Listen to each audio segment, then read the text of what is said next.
आज आपण फोडशीची रानभाजी बनवणार आहोत। या भाजीत भरपूर प्रमाणात पोषक तत्वे आढळतात। ते पोषक तत्वे कोणकोणते याचा डिटेल व्हिडिओ मी व्हिडिओच्या खाली लिंक दिलेली आहे, तुम्ही तेही बघू शकता।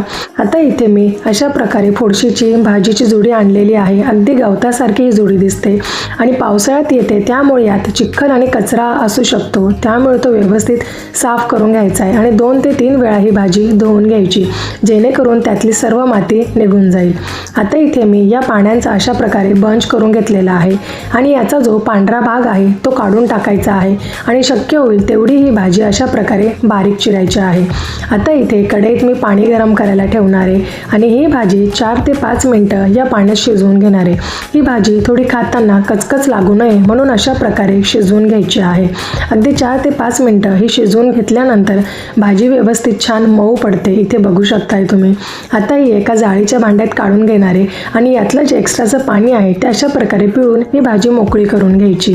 आता यानंतर इथे मी गॅसवर एक कढई ठेवलेली आहे, त्यात तेल गरम करायला ठेवायचं आहे। तेल गरम झालं की त्यात जिरं टाकायचं आहे, नंतर बारीक चिरलेला कांदा टाकायचा आहे, नंतर हिरवी मिरची टाकायची आहे। आता ही भाजी थोडी तिखट छान लागते म्हणून मी मिरच्या जास्त वापरल्या आहे, तुम्हाला कमी हवे असेल तर कमी मिरच्या वापरल्या तरीही चालेल। यानंतर लसूणचे तुकडे टाकायचे आहे आणि हे सर्व साहित्य तेलात व्यवस्थित परतवून घ्यायचं आहे।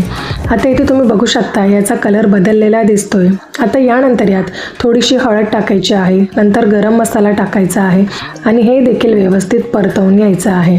आता यानंतर इथे बारीक चिरलेला टोमॅटो घेतलेला आहे, हा देखील या तेलात परतवून घ्यायचा आहे। आता टोमॅटो मऊ पडलेला आहे।